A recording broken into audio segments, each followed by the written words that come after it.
आप लोगों के समक्ष आज मैं एक प्रश्न लेकर उपस्थित हुआ हूं। हम हिंदू नववर्ष क्यों मनाते हैं? बस इन्हीं प्रश्नों का उत्तर को खोजने के लिए एक तरफ मैंने अंग्रेजी ग्रिगोरियन कैलेंडर और एक तरफ हिंदू पंचांग को रखा और फिर दोनों को वैज्ञानिकता की कसौटी पर कस दिया। लेकिन इस कैलेंडर के मूलभूत इतिहास पर जाने पर पता चलता है कि यह कैलेंडर पोप ग्रेगरी ने नहीं बनाया था। जब पोप ग्रेगरी ने ग्रिगोरियन कैलेंडर दिया तो उसके पीछे का उद्देश्य था क्रिश्चियनिटी को पूरी दुनिया में फैलाना। एडी का अर्थ होता है आफ्टर डेथ या लैटिन भाषा में anno Domini, the year of our Lord, हमारे प्रभु का संवत्सर। और पूरी दुनिया पर ग्रिगोरियन कैलेंडर को बंदूकों के दम पर थोप दिया गया। कौन सी ऋतु है? मेरा बस प्रश्न इतना है कि वैज्ञानिकता की रट लगाने वाले बताएं कि इस तारीख में आपको क्या वैज्ञानिकता दिख रही है। फरवरी महीना रोमन साम्राज्य का भी अंतिम महीना हुआ करता था। रोमन लैटिन भाषा के एप्रोपस से आया है। इसका मतलब होता है द्वितीय, या एप्रिलिस जो रोमन साम्राज्य का दूसरा महीना है। होइए वही जो राम रचि राखा। प्रकाश को आप पताल में जाकर भी छिपा दोगे ना, तो वो पताल में जाकर भी वहां पर प्रकाश ही करेगा। भारतीय खगोल शास्त्रियों का यह भी मानना है कि गुरु पर उपस्थित गुरुत्वाकर्षण बल पृथ्वी पर उपस्थित गुरुत्वाकर्षण बल से कई अधिक गुना ज्यादा है। यकीन ना आए तो आंध्र प्रदेश के अनंतपुर जिले में स्थित लेपाक्षी का वीरभद्र मंदिर उसका जीवंत उदाहरण है। जिस जूलियन कैलेंडर को रोमन साम्राज्य में प्रतिपादित किया गया, उस कैलेंडर से पहले रोमन साम्राज्य में 304 दिन का एक वर्ष होता था। जिनको यह नहीं पता था कि पृथ्वी सूर्य का एक चक्कर 365 दिन में लगाती है। राजा अगस्टस ने बोला कि मैं क्या जूलियस सीजर से छोटा राजा हूं, तो मेरे महीने में भी 31 दिन होने चाहिए। तो जुलाई और अगस्त में 31 दिन हो गए। दिसंबर आया है डेका, मतलब दशह से। हकीकत में रोमन साम्राज्य में भी दिसंबर 10वां महीना ही हुआ करता था। बाकी जनवरी और फरवरी के दिनों को छुट्टियां घोषित कर दी गई। भारत को छोड़कर बाकी किसी भी देश के पास दशमलव के अंकों का ज्ञान नहीं था। पापा। हाँ बेटा। आप क्या पढ़ रहे हो? बेटा मैं डॉक्टर भीमराव अंबेडकर की बुक है पाकिस्तान और द पार्टीशन ऑफ इंडिया, उसको पढ़ रहा हूँ। वो मुझे एक सवाल था। पूछो। जब हमारे पास इतने साइंटिफिक अंग्रेजी कैलेंडर्स हैं, तो हम अंधविश्वासी पंचांग से हमारा हिंदू नववर्ष क्यों मनाते हैं?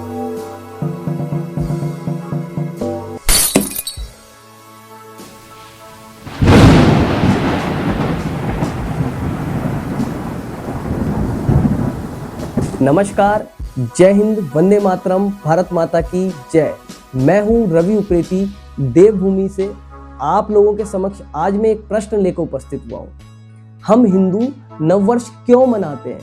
इस आधुनिक भारत में जब से मैंने आंखें खोली हैं, बचपन से लेकर आज तक, जब भी हम पंचांग शब्द को सुनते हैं तो लगता है कि पंचांग तो पंडितों का काम है। हमको लगता है कि पंचांग का उपयोग त्योहारों की तिथि, शादी, विवाह, लग्न, पूर्णमासी, अमावस्या, व्रत आदि के लिए पंचांग का प्रयोग किया जाता है। फिर धीरे धीरे बड़े होने पर हम यह भी सुनने लगे कि शादी आदि के लग्न अगर इतने ही सही होते तो भगवान राम की कुंडली को देखने के बाद भी महर्षि वशिष्ठ जी ने सही लग्न को क्यों नहीं चुना? पहले रावण ने सीता का हरण कर लिया और फिर राम ने उनका परित्याग कर दिया। इसलिए पंचांग, कुंडली आदि सब अंधविश्वास है और यह सब चर्चाएं सुनते सुनते हम लोग बड़े हो गए। लेकिन जब बात आई अपने पुत्र की जिज्ञासा को शांत करने की, तो इस प्रश्न का उत्तर खोजना ही था। जब हमारे पास आधुनिक अंग्रेजी कैलेंडर है जिसकी मान्यता लगभग पूरे विश्व में है, तो फिर हम पंचांग जैसी दक्यानुसी अंधविश्वास से भरी शुभ लाभ के लिए प्रयोग करने वाले कैलेंडर का उपयोग क्यों कर रहे हैं? बचपन से ही हमारी पीढ़ी को सिखा दिया गया है कि यह तो अवैज्ञानिक है, अंधविश्वास है। बस इन्हीं प्रश्नों का उत्तर को खोजने के लिए एक तरफ मैंने अंग्रेजी ग्रेगोरियन कैलेंडर और एक तरफ हिंदू पंचांग को रखा और फिर दोनों को वैज्ञानिकता की कसौटी पर कस दिया। सबसे पहले हम बात करते हैं ग्रेगोरियन कैलेंडर या अंग्रेजी कैलेंडर की। सन 1582 में पोप ग्रेगरी 13 हुए और उन्होंने जूलियन कैलेंडर में जो त्रुटियां थी उनको सही किया और कुछ मूलभूत परिवर्तन किए, इसलिए इसे ग्रेगोरियन कैलेंडर कहा जाने लगा। लेकिन इस कैलेंडर के मूलभूत इतिहास पर जाने पर पता चलता है कि यह कैलेंडर पोप ग्रेगरी ने नहीं बनाया था, बल्कि इसमें कुछ मूलभूत परिवर्तन किए थे। दरअसल यह कैलेंडर जूलियन कैलेंडर है, जिसे 45 BCE में जूलियस सीजर ने रोमन साम्राज्य के दौरान स्थापित किया था, इसलिए इसे जूलियन कैलेंडर कहा जाता है। पोप ग्रेगरी ने जूलियन कैलेंडर की त्रुटियों को सही किया और कुछ परिवर्तन किया। वह त्रुटियां क्या थी, अब इस बारे में जानते हैं। जब पोप ग्रेगरी ने ग्रेगोरियन कैलेंडर दिया तो उसके पीछे का उद्देश्य था क्रिश्चियनिटी को पूरी दुनिया में फैलाना। बड़े ही चालाकी से कैलेंडर के साल की मार्किंग BC और AD में तय कर दी गई। आइए अब जानते हैं BC और AD क्या होता है। BC का अर्थ होता है बिफोर क्राइस्ट, अर्थात ईसा मसीह के जन्म से पहले का समय। AD का अर्थ होता है आफ्टर डेथ, या लैटिन भाषा में anno Domini, the year of our Lord, हमारे प्रभु का संवत्सर। यहाँ से 0 मानकर ग्रेगोरियन कैलेंडर में समय सीमा निर्धारित कर दी गई। जब कुछ लोगों ने इसका विरोध दर्ज किया तो इसे परिवर्तित कर बिफोर BC को BCE, बिफोर क्राइस्ट एरा, और AD को CE अर्थात कॉमन एरा कर दिया गया। तो जब भी आप ग्रेगोरियन कैलेंडर के द्वारा जब भी दिनांक लिखोगे तो आपको किसी न किसी रूप में जीसस क्राइस्ट को बीच में लाना ही पड़ेगा, चाहे आपकी मान्यता जीसस क्राइस्ट पर हो या ना हो। और पूरी दुनिया पर ग्रेगोरियन कैलेंडर को बंदूकों के दम पर थोप दिया गया। यदि आप गूगल करके देखेंगे तो बाइबल के अनुसार ईसा मसीह का जन्म ना तो 1 BC में हुआ था, ना ही 1 AD में हुआ था, और ना ही 0 ईयर में हुआ था। ईसा मसीह का जन्म लगभग 4 से 6 BCE में हुआ था। और अब देखिए, ईसा मसीह का जन्म 25 दिसंबर को हुआ था, लेकिन नववर्ष से 5 दिन बाद यानी 1 जनवरी को मनाया जाता है। तो आप बताइए यह कैलेंडर कहाँ पर जाकर ठीक बैठता है। चलिए बात करते हैं इस कैलेंडर की वैज्ञानिकता पर। आज तारीख मान लेते हैं 15 मई 2026। इस तारीख से आपको क्या तथ्य मिल जाएंगे, क्या वैज्ञानिकता मिल रही है। इस तारीख से आपको सूर्य की स्थिति का पता चल रहा है, इस तारीख से आपको चंद्रमा की स्थिति का पता लग रहा है, इस तारीख से आपको सौरमंडल की स्थिति का पता लग रहा है। कौन सी ऋतु है। मेरा बस प्रश्न इतना है कि वैज्ञानिकता की रट लगाने वाले बताएं कि इस तारीख में आपको क्या वैज्ञानिकता दिख रही है। आप बताइए, जनवरी को जनवरी क्यों बोलते हैं, जनवरी को दिसंबर क्यों नहीं बोल सकते, क्या फर्क पड़ जाएगा। क्या आपने कभी गौर किया है कि सितंबर, अक्टूबर, नवंबर, दिसंबर ये नाम कहाँ से आए। इससे पहले हम चलते हैं जनवरी का नाम जनवरी कैसे पड़ा। जनवरी का नाम आया है एक रोमन गॉड जीनस के नाम से, और फरवरी का नाम रोमन त्योहार फेब्रुआ के नाम से पड़ा। यह त्योहार प्यूरिफिकेशन फेस्टिवल के नाम से भी जाना जाता है। फरवरी महीना रोमन साम्राज्य का भी अंतिम महीना हुआ करता था।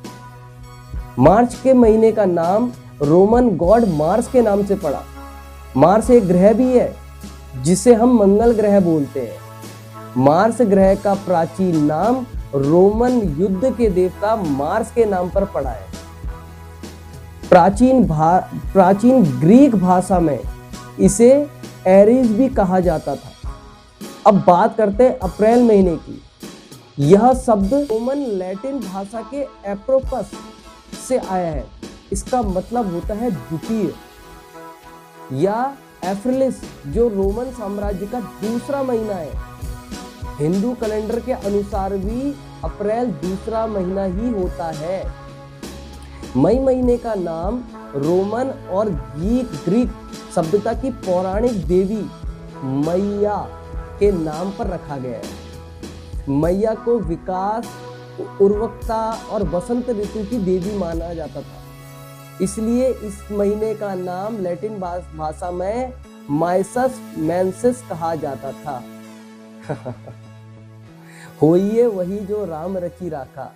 प्रकाश को आप पताल में जाकर भी छुपा दोगे ना, तो वो पताल में जाकर भी वहां पर प्रकाश ही करेगा। हम भारतवासियों पर एक कहावत बहुत सटीक बैठती है, दिया तले अंधेरा। पूरी दुनिया को प्रकाश देने वाले हम भारतीय आज इस अंधेरे के जाल में फंसे जा रहे हैं। आइए बात करते हैं जून महीने का नाम जून कैसे पड़ा। रोमन पौराणिक कथाओं की देवी जूनो के नाम पर जून महीने का नाम रखा गया था।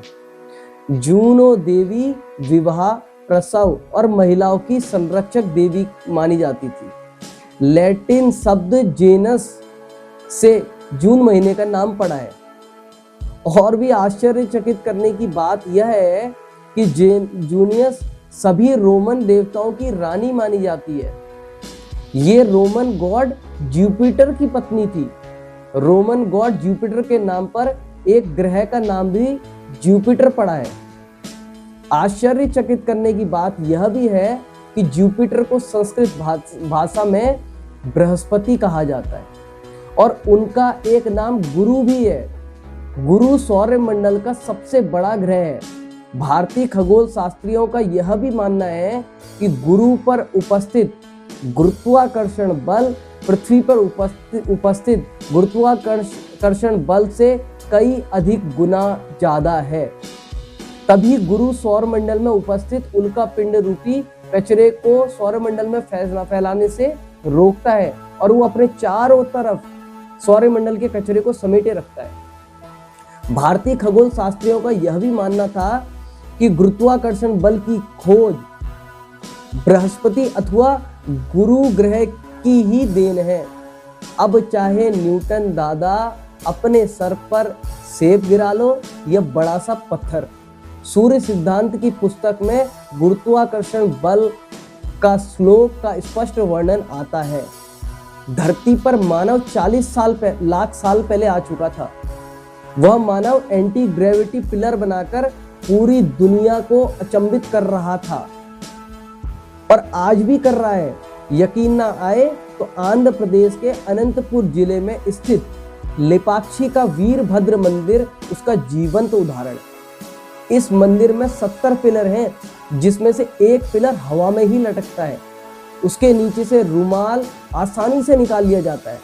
एक अन्य स्थान कर्नाटक के बेल्लूर के चिन्नकेश्वर मंदिर में भी एक एंटी ग्रेविटी पिलर है जो बिना किसी नींव के जमीन पर खड़ा है।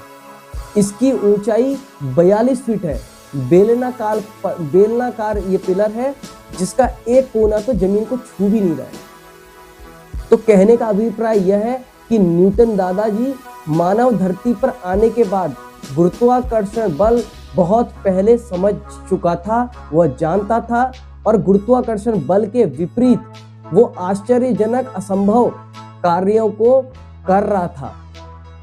मानव 40 लाख साल तक मॉडर्न साइंस के जनक न्यूटन का इंतजार नहीं कर रहा था कि अब सर पर सेब गिरेगा और फिर न्यूटन दादा बताएंगे कि गुरुत्वाकर्षण बल किसे कहते हैं। यह हम भारतीयों का दुर्भाग्य है कि हमसे चुराया हुआ ज्ञान नई किताब में लगे हुए कवर की तरह हमको मॉडर्न साइंस के नाम पर बेचा जा रहा है। खैर, जून महीने के बाद बात आती है जुलाई महीने की। रोमन साम्राज्य के राजा जूलियस सीजर के नाम पर यह जुलाई महीने का नाम रखा गया। जूलियस सीजर ने ही अपने साम्राज्य के दौरान जूलियन कैलेंडर को स्थापित किया था। जिस जूलियन कैलेंडर को रोमन साम्राज्य में प्रतिपादित किया गया, उस कैलेंडर से पहले रोमन साम्राज्य में 304 दिन का एक वर्ष होता था। अब आप सोच रहे हैं कि 60-65 दिन कहाँ गए? उनके पास थे ही नहीं, कोई गणना ही नहीं थी। उनके पास गणित की, विज्ञान की, एस्ट्रोनॉमी की कोई सटीक गणना ही नहीं थी। रोमन सभ्यता को ग्रीक सभ्यता का सबसे आधुनिक साम्राज्य माना जाता था। जिनको यह नहीं पता था कि पृथ्वी सूर्य का एक चक्कर 365 दिन में लगाती है, और जब आधी आबादी पृथ्वी की गगनचुंबी इमारतें बना रही थी, तब ये सभ्यता बर्फ में जमी हुई थी। और आज ये बता रहे हैं कि इस दुनिया को सारा विज्ञान, गणित सब ग्रीक्स ने डिस्कवर करके दिया। ऐसे ही अगस्त का महीना भी राजा जूलियस सीजर के बाद आए एक राजा अगस्तस के नाम पर रखा गया। राजा अगस्तस ने बोला कि मैं क्या जूलियस सीजर से छोटा राजा हूं, तो मेरे महीने में भी 31 दिन होने चाहिए। तो जुलाई और अगस्त में 31 दिन हो गए। अब बात करते हैं सितंबर, अक्टूबर, नवंबर और दिसंबर की। दिसंबर आया है डेका मतलब दशह से। नवंबर आया है नोवा अर्थात नवम से। अक्टूबर आया है ऑक्टा अर्थात अष्टम से। सितंबर आया है हेप्टा अर्थात सप्तम से। अब देखिए, दिसंबर तो 10वां महीना है, तो फिर ग्रेगोरियन कैलेंडर के अनुसार 12वां महीना कैसे हो गया? हकीकत में रोमन साम्राज्य में भी दिसंबर 10वां महीना ही हुआ करता था। उनके पास जनवरी और फरवरी 11वें और 12वें महीने के रूप में बाद में जोड़ा गया। मार्च के महीने से रोमन साम्राज्य का नववर्ष होता था। ग्रेगोरियन कैलेंडर से पहले रोमन साम्राज्य का एक वर्ष 304 दिन का होता था। जब रोमन साम्राज्य को समझ में आया कि 304 दिन की गणना में कुछ गलतियां दिखाई दी, क्योंकि उनको दूसरे देशों से व्यापार करना था, और व्यापार तो 365 दिन के हिसाब से ही करना था।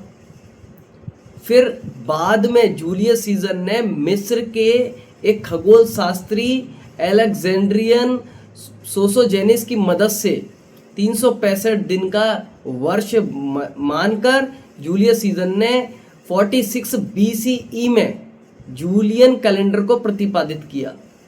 जो 60 दिन इन्होंने अलग से जोड़े वह बना दिए गए जनवरी और फरवरी।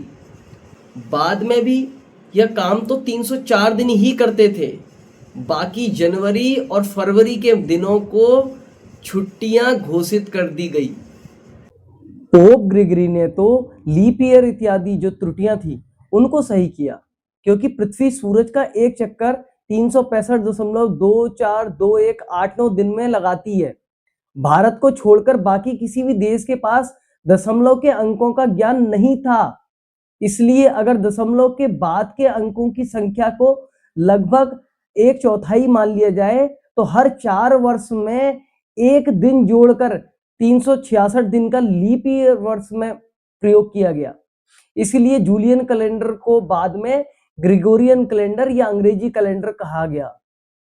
यदि आपको भारतीय इतिहासकारों पर विश्वास नहीं होता है, तो विलियम डायलमेल की एक सुप्रसिद्ध किताब द गोल्डन रोड को आपको पढ़ना चाहिए, जिसमें उन्होंने लिखा है रोमन साम्राज्य की 30% रेवेन्यू भारतीय व्यापारियों को चला जाता है। तभी कहते हैं कि रोमन महिलाओं को भारतीय पहनावा बहुत पसंद था, जो आज चाहे विश्व गुरु कहकर उपहास उड़ा लें, उनको भी पता है और हमको भी कि भारत पूरे विश्व में सबसे बड़ी आर्थिक शक्ति हुआ करता था और ज्ञान का भंडार भी हुआ करता था। मैगस्थनीज अपनी पुस्तक इंडिका में लिख के गया है कि भारत और चीन पूरी दुनिया की 1/3 इकोनॉमी को अकेले संभाल रहे थे। तो यह थी आपके अंग्रेजी ग्रेगोरियन कैलेंडर की वैज्ञानिकता और सटीकता। अगले संस्करण में मैं आऊंगा और आपके लिए भारतीय पंचांग, सौर्य कैलेंडर, चंद्र कैलेंडर के बारे में संपूर्ण जानकारी लेकर आऊंगा। मेरा काम आप लोगों तक जटिल एवं वास्तविक इतिहास को आपके सामने प्रस्तुत करना है। मैं हूं रवि उप्रेती, देवभूमि उत्तराखंड से। जय हिंद, वंदे मातरम, भारत माता की जय।